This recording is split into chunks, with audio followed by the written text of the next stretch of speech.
کہ ایک نوجوان تھا، وہ استاد کے پاس پڑھنے گیا اور تھا وہ بادشاہ زادہ۔ تو استاد نے جب یہ حدیث سنائی نا کہ من سمت نجا، جو خاموش ہو گیا وہ نجات پا گیا، تو شہزادہ خاموش ہو گیا۔ اب بادشاہ کو فکر لاحق ہوگی کہ بیٹا بولتا نہیں، کیا مسئلہ ہوا؟ حکماء کو بلایا، کسی نے کہا اس کو جو ہے وہ یہ دیا جائے، کسی کو کہا یہ دیا جائے، کسی نے کہا یہ دیا جائے، ایک حکیم نے کہا اس کو سیر کو بھیجا جائے۔ تو خادم روزانہ سیر کے لیے لے کر کے اس کو جایا کرتا تھا۔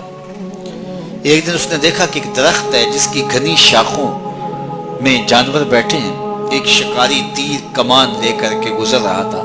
اس نے غور سے شاخوں کو دیکھا، اسے کچھ دکھائی نہیں دیا، گزر گیا۔ ابھی گزرا ہی تھا کہ بیٹھی ہوئی فاختہ بول پڑی، تو وہ پھر پیچھے پلٹا اور غور سے دیکھا اور تاک کے تیر مارا، پھڑ پھڑاتی ہوئی فاختہ نیچے آ گئی۔ تو اس کی زبان سے بے ساختہ نکلا، صدقت یا رسول اللہ، اے پیارے رسول آپ نے سچ کہا ہے، نہ بولتی تو نہ ماری جاتی، خاموشی میں نجات ہے۔ بادشاہ روز رپورٹ لیا کرتا تھا کہ بیٹے نے کچھ بات تو نہیں کی، آج بتایا خادم نے کہ یوں یوں ماجرا ہوا ہے۔ بادشاہ سمجھ گیا کہ یہ تو قصداً خاموش ہوا ہے، تو اس نے جلاد کو بلایا، کہا ذرا اس کو آج الٹا لٹکاؤ نا۔ تو جلاد نے الٹا لٹکا کے جب اس کو کوڑا مارا نا تو پھر چیخا، کہا صدقتا یا رسول اللہ صلی اللہ علیہ وسلم، یا رسول اللہ آپ نے سچ کہا، فاختہ بولی وہ ماری گئی، میں بولا میں مارا گیا۔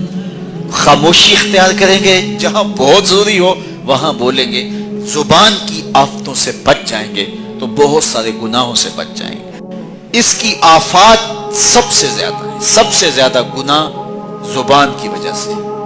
تو فرمایا جو خاموش ہو گیا وہ نجات پا گیا، چونکہ یہ بولتی ہے تو جھوٹ بولتی ہے، یہ بولتی ہے تو شکوے کا لہجہ اختیار کرتی ہے، بہتان لگاتی ہے، غیبت کرتی ہے، چغلی کرتی ہے، دو افراد کو تقسیم کرنے کا ذریعہ بنتی ہے، لوگوں کے دل دکھاتی ہے، اذیت پہنچاتی ہے، گالی سب و شتم یہ اس کا مزاج بن جاتا ہے۔